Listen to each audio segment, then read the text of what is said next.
You've been training arms for months, maybe years. The bicep curls, the hammer curls, the cable curls. And from the front, they look decent. They fill out your sleeve, people think you train, but then you turn sideways and the arm just drops off, flat at the top, narrow at the back, no thickness, no shape, just a tube with a bicep bump. Here's the brutal truth. The muscle that creates arm width from the side, the one that makes your arm look thick, look powerful, look complete from every angle, almost nobody trains it correctly, and most people don't even know what it's called. It is not your bicep. It is not your tricep. It's the long head of the tricep, and the way your arm looks from the side is almost entirely decided by this one muscle. Today, I'm going to show you exactly why it's underdeveloped, why your current arm training is missing it completely, and the 3 movements that will build the thickness your arms have never had. Give me 10 minutes, and I'll save you another year of curling for a flat arm. Before the exercises, you need to understand the anatomy, because if you don't understand why the long head is missing, you'll keep skipping it without knowing it. Your tricep is not one muscle. It is 3 separate heads: the lateral head, the medial head, and the long head. Most arm training hits the lateral head. Pushdowns, cable extensions, close grip bench, all of them load the lateral head heavily. And that's the head you can see from the front, the outside sweep of the tricep. That's the one most people have developed. But the long head is different. It's the largest of the 3 heads by volume, and it sits on the back and inner part of your arm, running all the way from your shoulder blade down to your elbow. That's the key detail most people miss. The long head crosses the shoulder joint. It attaches to the scapula, which means it only reaches its full stretch when your arm is elevated overhead. When you do a pushdown, your arm is at your side. The long head is slack. It barely contributes to the movement. You're training 2/3 of your tricep and completely ignoring the biggest third. That's why the arm looks wide from the front but disappears from the side. You built the outside but not the back. You built the sweep but not the horseshoe. You built half the muscle. Here's what the long head actually does. When it's fully developed, it creates the shelf, the mass you can see from the side, the thickness that fills the back of your arm, the shape that makes people ask what you've been doing. Without it, your arm will always look incomplete, no matter how many curls you do. 3 exercises to fix it, and one of them is almost never talked about in any arm video. Exercise 1, overhead tricep extension, the overhead position that unlocks the long head. The mechanism is simple. The long head only reaches full strength when your arm is elevated. So every exercise that keeps your arm at your side is leaving the long head untouched. The overhead tricep extension puts your arm straight up, fully elevating the humerus and forcing the long head into maximum stretch at the bottom of every rep. That stretch is where the muscle grows. That's the stimulus you've been missing. You can do this with a dumbbell, a cable behind your head, or an EZ bar. The cable version is superior because it maintains tension through the entire range of motion, not just at the bottom. The cues are critical. Pin your upper arms beside your ears. They should not move. If your elbows flare out and your upper arms drift forward, the long head loses tension and you've turned this into a shoulder exercise.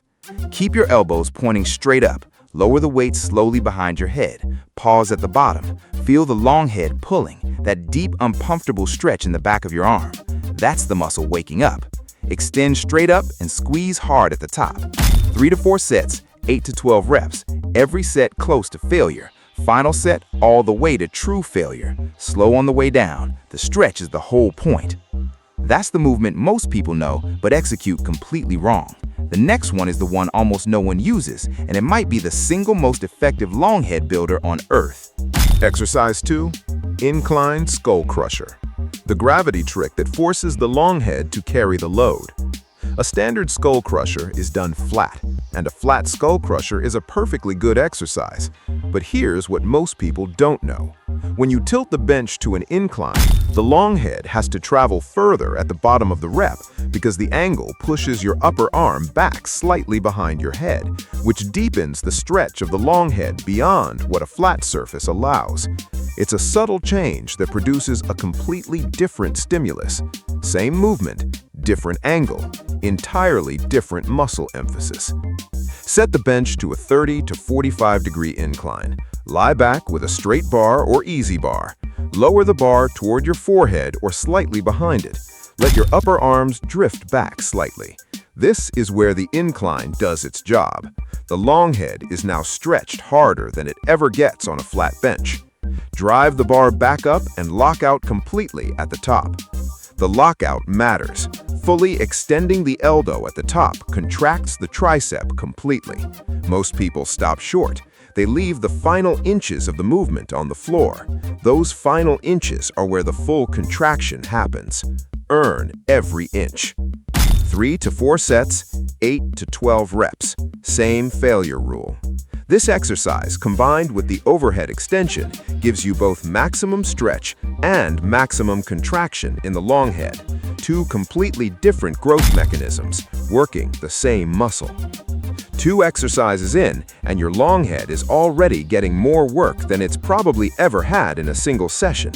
But there's one more, and this one is the reason people think their triceps are developed when they're actually half empty. Exercise 3. Cable overhead extension, single arm. The movement that reveals what's actually missing. Bilateral exercises hide weakness. When you use both arms, your stronger side compensates for your weaker side. You finish the set, you think you trained both arms equally. You didn't. One side carried more than half the load. One side got less stimulus. One side stayed weaker. And you never felt it because the other arm covered for it. The single arm cable overhead extension fixes that. Set the cable to the low position. Face away from the machine. Reach one arm straight up, elbow beside your ear. Fully extend and lock out at the top. Lower slowly behind your head. Feel the stretch pull deep into the back of your arm. Extend back up.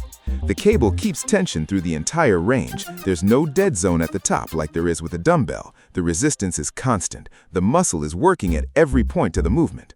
Do this side by side, not alternating. Complete all reps on one arm before switching. This prevents your dominant side from setting the pace. Both arms get the work they need. 3 sets per arm, 10 to 15 reps. Last set to true failure on each side. If one arm fails significantly faster than the other, that's the arm that's been hiding behind his partner. Match the volume until both arms catch up. 3 exercises: the overhead extension, the incline skull crusher, and the single arm cable overhead extension. All 3 target the part of your tricep that has been missing from your training. But before you add these to your current routine, there's a programming mistake most people make that will cancel out everything you just learned. The mistake is stacking long head work on top of a bloated arm session. Most men already train arms for 45 minutes to an hour. Cable pushdowns, straight bar pushdowns, rope pushdowns, every variation of the same lateral head exercise stacked on top of each other. And then they add overhead work at the end when the tricep is already exhausted. The long head gets nothing, it gets the scraps. Flip the order. Train the long head first when the muscle is fresh. Start with the overhead extension, move to the incline skull crusher, then the single arm cable work. Finish with 1 or 2 lateral head exercises if you want, but the long head comes first. Priority always goes to the weakest link. Frequency matters too. Train this twice a week minimum. Once a week isn't enough stimulus to build a lagging muscle. You need to hit it twice. Monday and Thursday, Tuesday and Friday, whatever fits your split, but twice a week, non-negotiable. Progression is the last piece. Every single week, something has to change. Add weight, add a rep, slow the tempo, reduce rest. If the workout stays the same, the arm stays the same. That's the rule. The arm from the front is the bicep. The arm from the side is the long head. And the long head only grows when your arm is overhead. That's the biological fact your training has been ignoring. 3 exercises: overhead tricep extension, incline skull crusher, single arm cable overhead extension. Long head first every session. Twice a week, every set close to failure. Final set, all the way. Something harder every week. Do that for 8 weeks, and the arm that disappears from the side starts to fill in. Do it for 12 weeks, and people will start noticing the difference before you even turn to face them. The bicep gets you attention from the front. The long head gets you respect from every angle. Stop building half an arm. Start building the whole thing. Drop a comment below with how your arm training currently looks, and tell me honestly how much overhead tricep work you've been doing. I already know the answer for most of you. And if you want to know exactly how to structure a full arm session that builds width from every angle, I broke that down in detail in the video on screen right now. Watch that next. Stop building half an arm. I'll see you in the next one.